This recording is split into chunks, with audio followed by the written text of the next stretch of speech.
It's who you know, not what you know. Have you ever heard that statement before? Because I've heard this thing or cliche term or whatever it is where success isn't dependent on what you know and how good you are at whatever you want to be good at. It's dependent on who you know, which how much of that is true would be the question. And then if it is true when it comes to your workspace, you know, what kind of job you get, where you get to it in terms of how far you get when it, in the industry that you want to be good at, whether you're a sports player, whether you're whatever. What if it wasn't just about hard work, determination, how much you want it, all those certain factors, and it was also about who you knew? What if that statement was 100% true, or at least a high percentage true? And if we looked at that statement and it is even somewhat true that it does matter who you know, then the most important skill to develop would be your social skills. And now the question would be, how do you develop your social skills?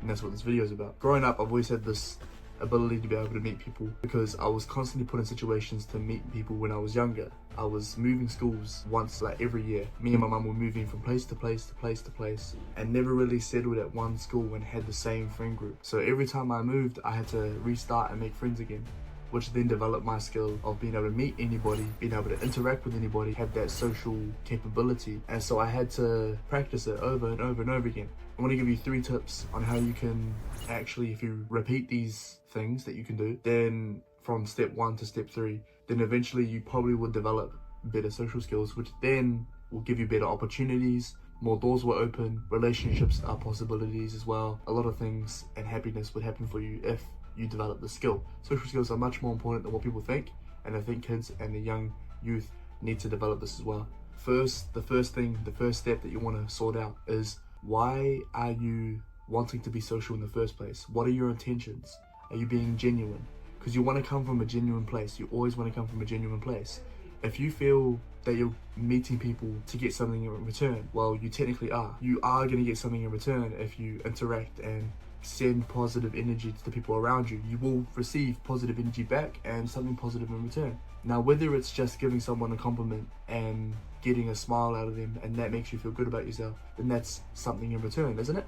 So technically, it's not just about not wanting something in return, it's about identifying what you want in return. What would you rather? You have to identify your return and investment, because you're technically making an investment. When it comes to socializing with people, when it comes to meeting new people in general, when you go and meet that person, you ask them what their name is, you might give them a compliment, you make them smile, you might make a joke, make them laugh, whatever, and have a good interaction like that. And that can sort of set the bar and set the foundation to the conversation that you might have with that person. So the point of the first step is you have to realize and understand what your own intentions would be to be able to develop the skill in the first place. When you go and meet people, it has to come from a genuine place. You have to authentically be yourself, because energies are real and people can sense the aura energy that you have.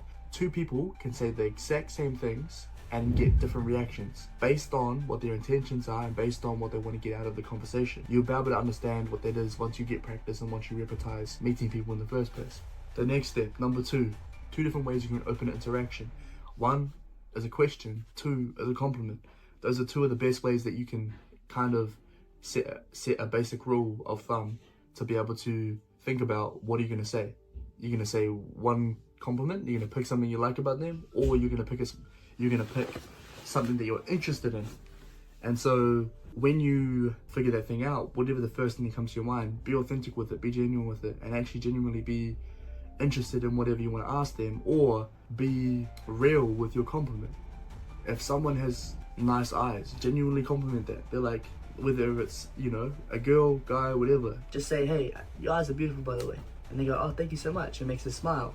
And it doesn't have to have any ulterior motive or any intentions behind it, but that's a good way to start conversation. So when it comes from what your intentions are with people, people can feel energies, people can feel how comfortable you are with yourself, people can sense the energies and auras around you. It's not about actually putting out positive energy, but it's about putting out comfortable, calm energy and whatever you want to say, and being cool with whatever that is you want to say. It's about being confident with that, being in tune with yourself, and people can sense that, which would then help you direct the conversation better.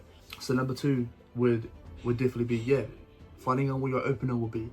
It's either going to be a compliment or a question.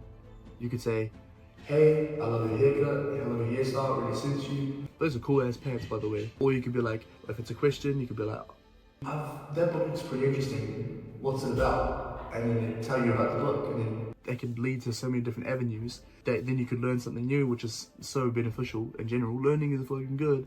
Make sure you're learning. The third tip, the third kind of mindset or tactic that I would want to share with you when it comes to building up your social skills to then open more doors, to then create more opportunities, to then build up your life towards the success that you want, potential that you have, is, and during the conversation or during the interaction, people overthink what they're going to say.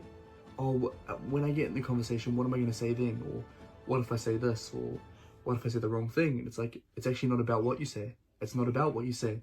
Communication is, I think, 55% body language, 38% tone of voice and how you say things, and 7% what you say, what words you say out of your mouth. So if you realize that statistic, it's actually, you can be calm in your mind thinking that, okay, well, if it actually doesn't matter what I say, it's about how I say it. It can come across as a joke when you say something, to the difference of when you say the same thing could become across as offensive, you know? And also depends on the people as well with their experiences and everything. You kind of read the body language. But the point is, when you're in the conversation, it's kind of like a game. They have a reaction or they have a response, and then as they're doing their response, you're trying to think of the next move.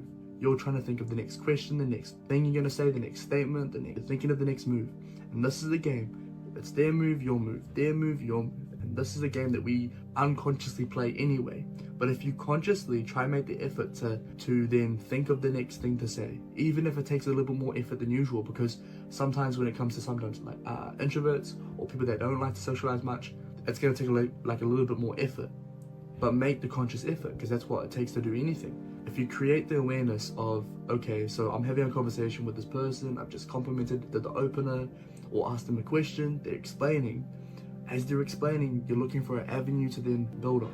You're looking for something to build off, which is what they said. Read between the lines of what they said. Try find a joke with what they said. Try find another compliment. Try find, oh wow, that's interesting, ask another question. Whatever that case may be, it's up to you to keep practicing that skill of identifying what the next move is, identifying what the next social phrase you're going to say or whatever, and practicing these three things. If you are genuine and you practice, well, not practice that, but if you first identify what you want out of it, which is genuinely like just be a good person, and you will get a lot out of it in general anyway. The second thing is open more conversations with two things: compliments or questions. Think of the first thing that comes to your mind. Genuinely be interested, and it will help you out a long way with these interactions.